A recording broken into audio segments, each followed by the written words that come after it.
Assalamualaikum warahmatullahi wabarakatuh. Alhamdulillahirabbil alamin wassalatu wassalamu ala nabiyyina Muhammad sallallahu alaihi wasallam wa ala alihi wa ashabihi ajma'in, amma ba'd. Saudara-saudara yang dirahmati Allah Subhanahu wa taala, alhamdulillah pada hari ini sudah genap 1 minggu usia gencatan senjata antara Hamas dan Israel, dan sudah dilakukan proses pertukaran tawanan tahap kedua. Namun kalau kita melihat lebih rinci daripada butir-butir perdamaian tersebut, ternyata secara zahir kita lihat ini sangat menguntungkan pihak Israel. Namun demikian, marilah kita lihat satu persatu. Secara garis besar, mengutip dari berbagai media Timur Tengah, setidaknya ada 5 poin besar yang menjadi pondasi dasar gencatan senjata Hamas dan Israel yang dilakukan pada hari Minggu yang lalu. Yang pertama adalah waqfu itlaqin nar, yaitu gencatan senjata, berhentinya perang. Kemudian al-insihabul Israeli min qita'i Gaza, yaitu penarikan pasukan Israel dari jalur Gaza secara total.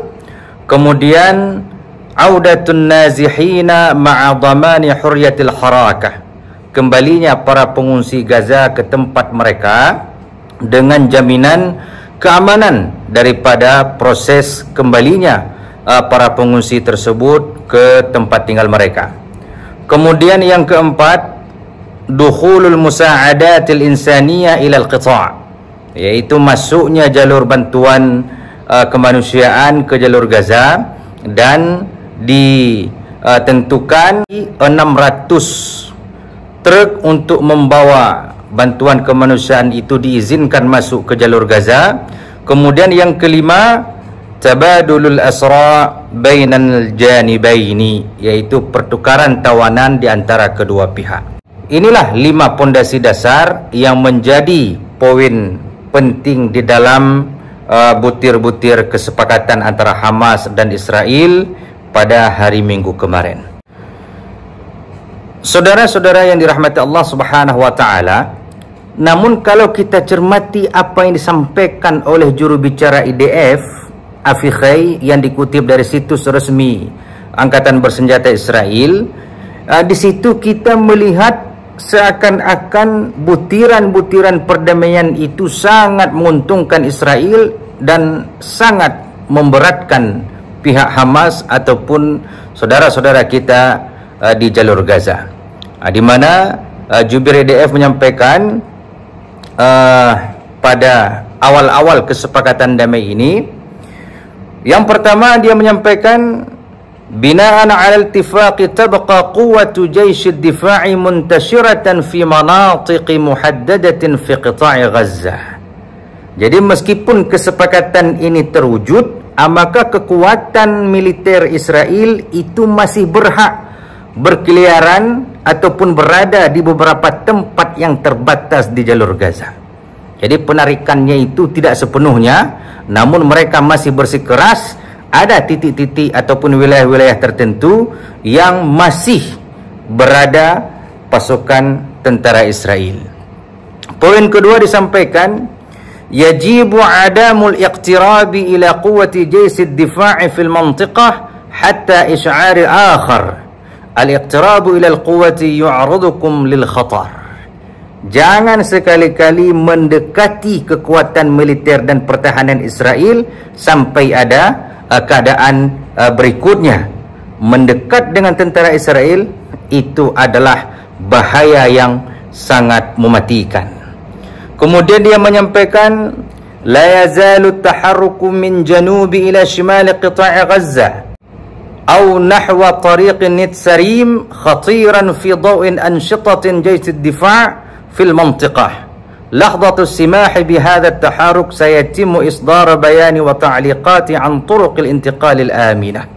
Jadi sebagaimana yang kita lihat dalam peta jalur Gaza, itu sudah terbagi 2, dan ada sebuah jalur yang dinamakan dengan Netsarim, dan koridor ini sudah dikuasai oleh Israel.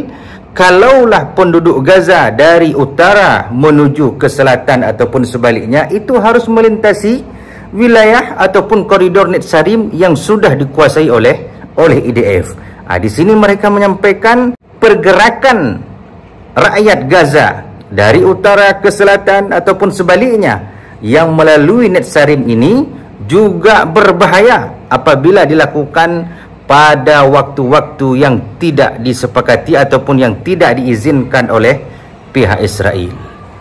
Kemudian poin selanjutnya, jubir IDF menyampaikan, nuhadziru sukkana min maqbatil tiqrabi ila quwwati jaysh ad-difa'i ammatan wa fi mantiqati mihwar Netsarim ala wajhil khusus. Di sini dia juga mewanti-wanti, jangan sampai penduduk Gaza mendekati daerah-daerah yang menjadi markas penempatan kekuatan militer Israel dan juga di wilayah koridor Netsarim secara khusus. Ini sangat berbahaya apabila dilakukan oleh saudara-saudara kita di jalur Gaza. Kemudian berikutnya dia menyampaikan, fi mantiqati janubil qita' min al-khatar al-iqtirab ila mantiqati ma'bar Rafah wa mantiqati mihwar Philadelphia wa kaffatan manatiqi tamarkuzil quwat. Begitu juga di wilayah selatan jalur Gaza, itu dilarang untuk mendekati penyeberangan ataupun perbatasan Rafah antara Palestina dan Mesir. Dan dalam poin kesepakatan tersebut, Rafah yang berada di bagian Mesir itu diatur oleh Mesir, sementara bagian Rafah, bagian dalam Palestina, itu dikuasai oleh militer Israel. Maka koridor Philadelphia tersebut itu dikuasai oleh Israel untuk menjamin tidak masuknya material-material persenjataan, tidak masuknya barang-barang yang dilarang yang dianggap akan dimanfaatkan oleh Hamas untuk kembali memperkuat kekuatan militernya yang kemudian mereka akan menyerang kembali Israel. Dan ini saudara-saudara yang dirahmati Allah Subhanahu wa taala, nampak-nampaknya kalaulah perbatasan Rafah ini dikuasai oleh Israel, ini juga merupakan sebuah kesepakatan yang menurut kita lihat ini adalah kesepakatan yang sangat menguntungkan Israel. Kemudian jubir IDF juga menyampaikan, fil mantiqatil bahriyati ala tulil qita' hunaka khatarun kabirun limumarasati as-saidi was-sibahati wal-ghawsi. Sepanjang garis pantai jalur Gaza itu juga daerah yang sangat rawan dan berbahaya bagi penduduk Gaza, baik itu untuk para nelayan memancing ataupun menangkap ikan ataupun berenang ataupun menyelam. Karena kenapa? Karena garis pantai jalur Gaza tersebut itu adalah bagian yang sangat diwaspadai oleh Israel karena dikhawatirkan akan adanya keluar masuk material ataupun bantuan-bantuan yang terjadi di luar hasil kesepakatan dalam perdamaian pada hari Minggu yang lalu. Ini juga bagian yang menurut kita cermati sangat-sangat menguntungkan Israel dan merugikan rakyat Palestina. Jadi sejauh garis pantai jalur Gaza itu dikuasai oleh Israel, dan setiap ada warga Gaza yang mendekati hanya untuk memancing ikan ataupun berenang ataupun menyelam, ini adalah di bawah intaian daripada pihak militer Israel. Kemudian jubir IDF juga menyampaikan, mamnu'ul iqtirabi ila al-aradil israiliyati wa ila al-mantiqatil azilah. Dilarang mendekat ke wilayah-wilayah Israel ataupun daerah-daerah penyangga. Jadi artinya di antara perbatasan Israel dengan Palestina itu ada wilayah-wilayah penyangga seperti koridor Philadelphia, kemudian ada koridor Netsarim ataupun perbatasan lainnya dengan wilayah Israel. Maka mendekati wilayah tersebut ini juga di dalam ancaman militer Israel. Dan terakhir pernyataan jubir EDF tersebut menyampaikan, nahussukum ala adami tawajjuhi nahwal mantiqatil azilah atau nahwa quwwati jaysh ad-difa' min ajli salamatikum.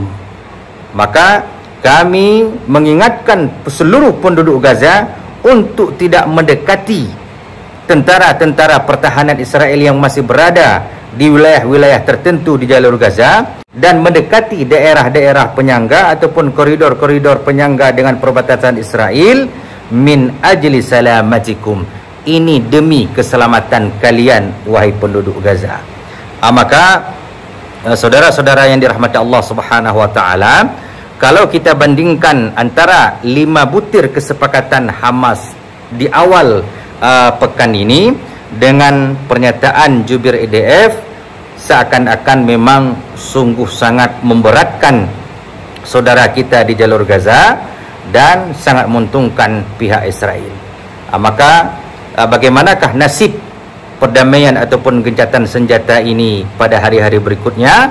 Kita optimis, mudah-mudahan gencatan senjata ini memberikan peluang bagi saudara-saudara kita kaum muslimin di jalur Gaza dan Palestina secara keseluruhan diberikan keamanan, rahmat dan keselamatan oleh Allah Subhanahu wa taala. Assalamualaikum warahmatullahi wabarakatuh.